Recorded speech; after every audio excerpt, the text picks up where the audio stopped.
Hey guys, welcome to another patch making video. We've got the Blofeld again. In this video, we're going to be making sort of a rhythmic arpeggiated patch, and I'm going to walk you through all the features of the arpeggiator here, and we're going to sync some LFOs and make some cool rhythmic patches that sound something like this. So let's get started.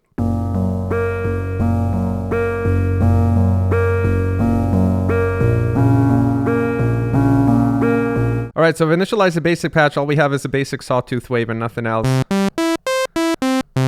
So I'm just going to jump straight into the arpeggiator, and we're going to mess around with some of the settings. The arpeggiator on the Blofeld is pretty flexible. So if you're not familiar with arpeggiators, effectively they're kind of sequencers sort of, but the notes are determined by the notes you hold down on the keyboard. You can see that it picks the notes I'm holding and kind of sequences them. And then you can change the order in which the notes play, how many octaves. On the Blofeld, you have this pattern, this thing called a pattern, which is pretty cool, where you can customize for every step things like whether the note is on or off, whether it should go backwards. You can set the glide, you can offset the timing, you can set the velocity. So it's pretty flexible. So in the basic section here, we have our clock divisions. So you can change it.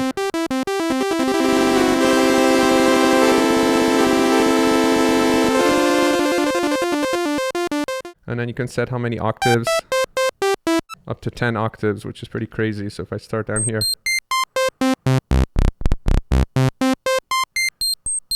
and I increase the clock rate,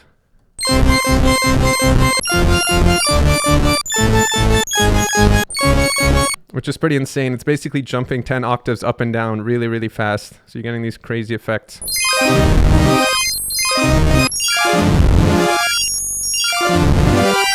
And here you have the length.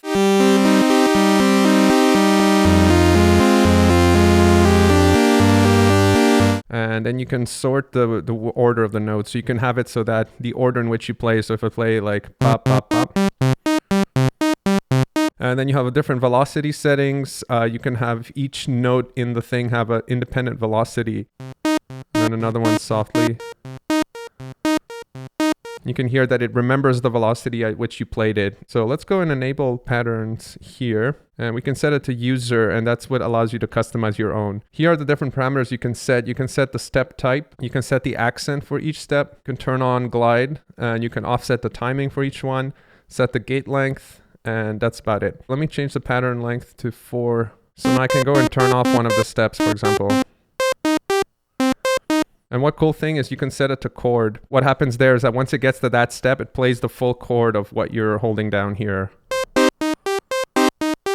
The last step, and also make that a chord.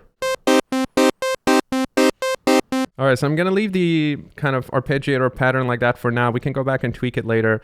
So we still have just our standard sawtooth wave, so it sounds kind of boring. So let's start to kind of massage the sound a little more here.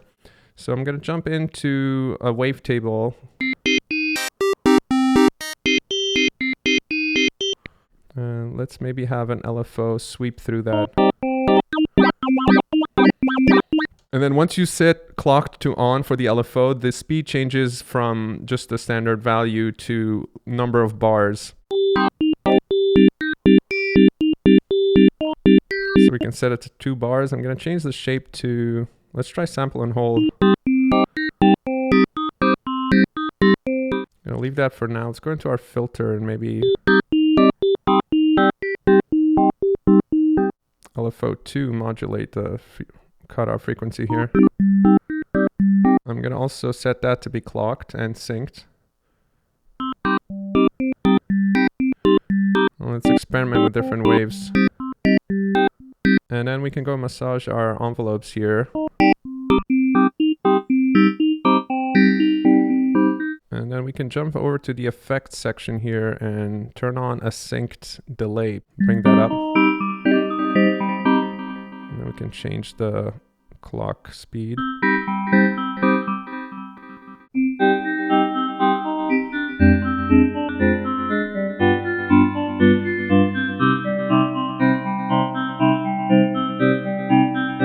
Let's go into our matrix and maybe set the third envelope to modulate the pulse width of the first wavetable, which will scan through the wavetable, just to give it a little more variation in tone as we hold down a note. then we can go into our envelope 3 page and so we have kind of a ramp going up and down.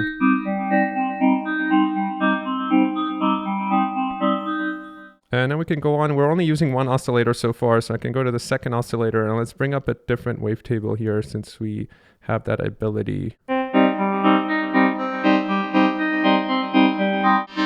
This formant vocal sounds pretty good.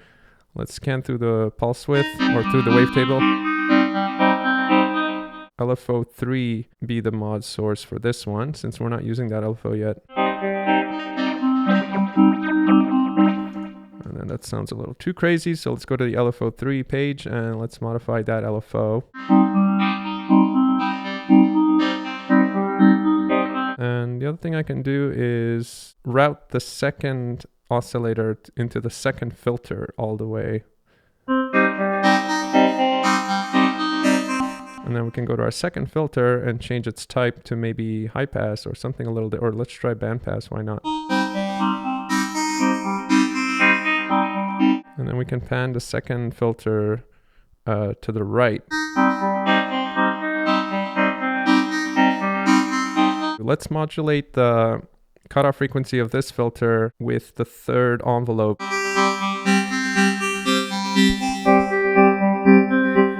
And then we can engage our third oscillator. And in this case, the third oscillator doesn't have wavetable capabilities, but we can still bring in a standard kind of analog emulation wave. So we can pick like a triangle wave just to beef up the sound. And then we can lower the level of that. And then we can go finally to our noise and try to bring some of that in.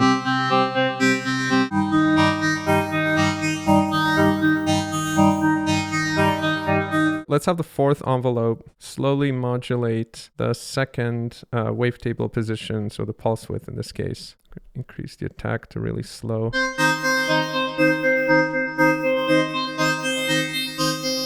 And then finally we can go to our effects. So we're only using the second effect, which was our delay if you remember. But the first effect, we can pick this triple effect and increase that amount. And that has this really interesting kind of sample rate reduction unit,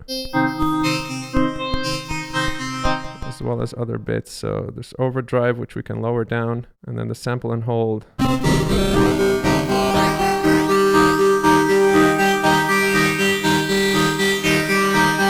So again, there's really gnarly sounds, which sound pretty cool.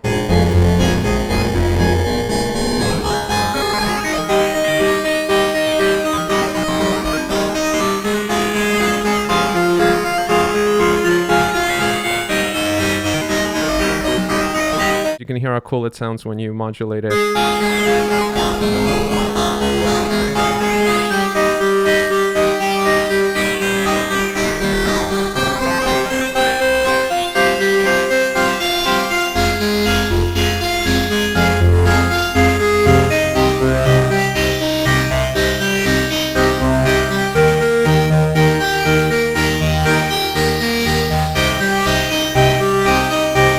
So one thing I like to do is once I've set up a patch like this that kind of sounds pretty decent on its own, I like to go back into the wavetables and just cycle through them and pick different ones. And that's a kind of an interesting way to get quick variations on the sound.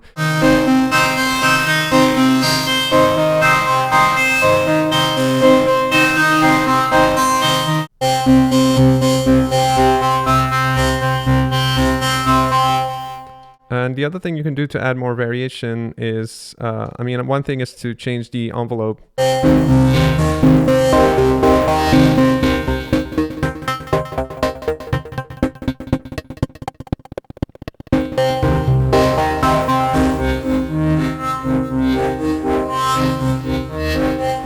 Now let's try changing the second effect from the delay to a reverb, so it's a little less chaotic in terms of rhythm.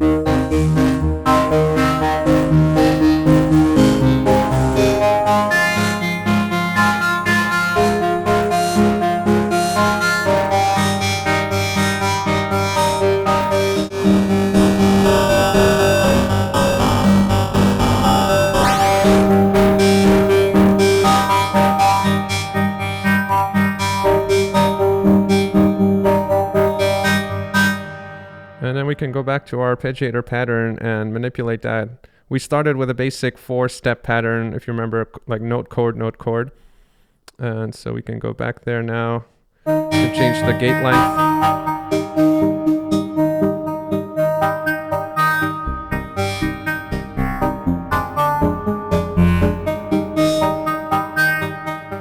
Go massage our filters. Change the second type to low pass as well.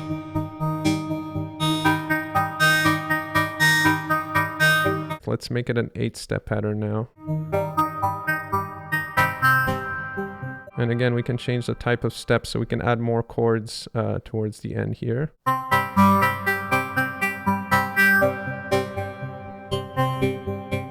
then let's change the note length on some of these.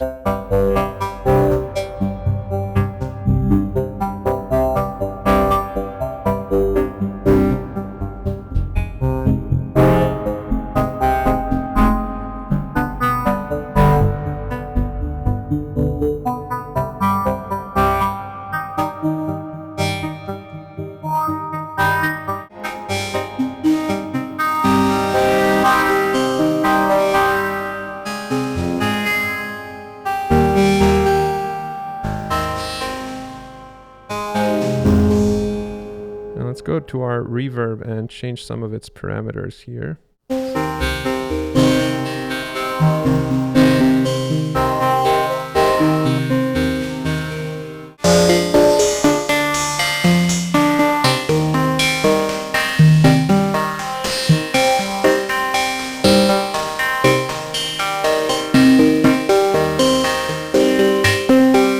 manipulate our triple effects again. I love this effect, it's really kind of gnarly.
Of course, we can lower the overall tempo.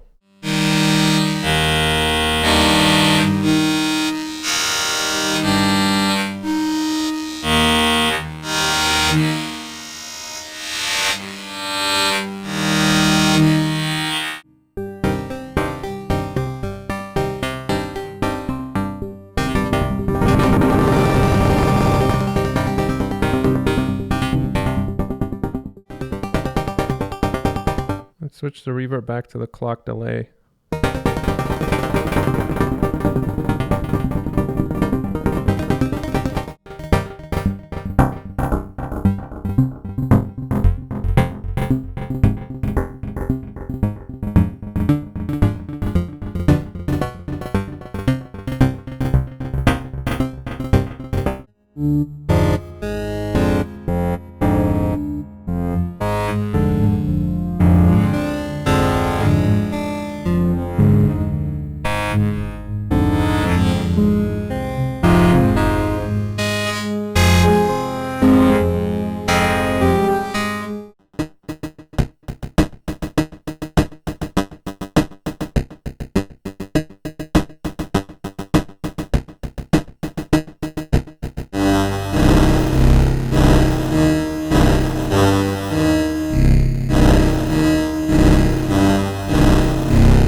All right, hopefully that gives you a good idea of what you can do using the arpeggiator on the Blofeld here. So there's no sequencer on the Blofeld, unfortunately, but with combination of the different pattern changes you can make with the arpeggiator and syncing LFOs, you can get really nice kind of evolving rhythmic patches. All right, that's it for me. So make sure to like and subscribe if you want to keep up to date with videos like this, as well as other videos related to synths and gear and music in general.